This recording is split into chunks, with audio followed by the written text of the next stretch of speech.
আজকের দুপুরের নাস্তা হইল গিয়া 2 কাপ চা আর এখানো মুড়ি, গরম গরম দুধের চার সঙ্গে মুড়ি আর এখানো হইল ভাজা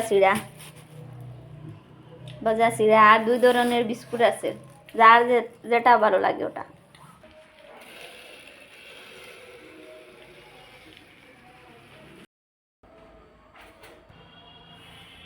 রাত্রে রান্না শুরু করে দিলাম।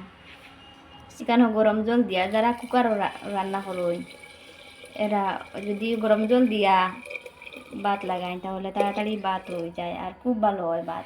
ইন্ডাকশনও দিই, এতে কারেন্টও অত বেশি লাগতো না, আর গ্যাসও যদি দিই এত বেশি গ্যাসও লাগতো না, তাড়াতাড়ি ভাত হয়ে যাইব আর খুব ভালো ভাত হয়, খাইতে খুব ভালো লাগে, সফট হয়ে যায় যে যারা কুকারও রান্ধে। আপনারা দেখছেন তো আমার ভাত হয়ে গেছে, খুব তাড়াতাড়ি হয়েছে, 5 থেকে 7 মিনিট মাত্র টাইম লাগছে। ফুটানো জল দিবা, ফুটানো জল দিলে তাড়াতাড়ি ভাত হয়ে যায়।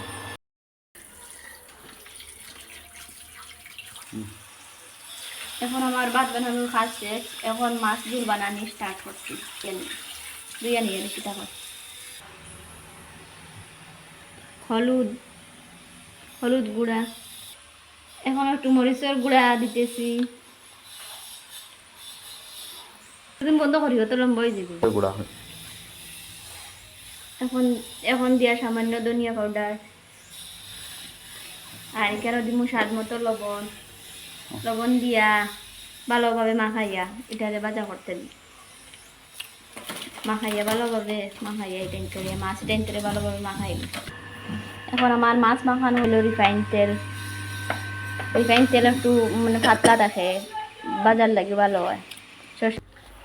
এখন মাছ দিতেছি আর এখানে আছে মাছের 2-3টা মাথা। এগুলো আমি যখন মাছগুলো বানাই তখন আমি দিই, মাছগুলো ভালো লাগে বা অন্যরকম সবজি বা যাই রকম খাইতে আমার বেশি ভালো লাগে না। এটাও যখন মাছ ঝুল বানাই তখন মাছ ঝুল বানানোর সময় দিলে আমার খাইতেও তখন ভালো লাগে। আমার মাছ ভাজা শেষ, এখন রান্না স্টার্ট করছি। এখন কড়াই গরম হয়ে গেছে, একটু সরষের তেল দিয়ে লাগে না, এখন একটু সরষের তেল দিয়ে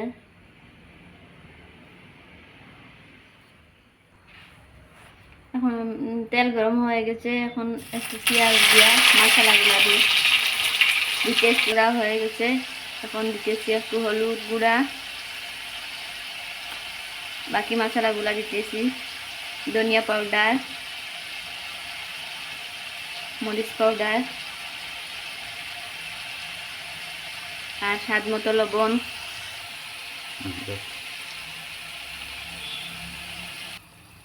একটু গরম জল দিতেছি, গরম জল আমি আগে করিয়া রাখি।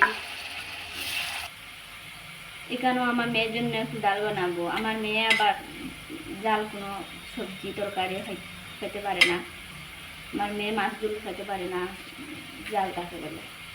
ভিডিও করি।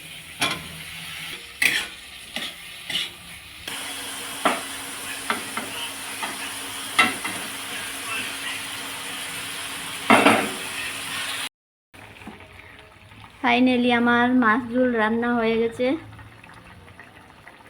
যদি আপনাদের ভিডিওটি ভালো লাগে লাইক এবং সাবস্ক্রাইব করবেন আরও নতুন নতুন ভিডিও পেতে। Thank you.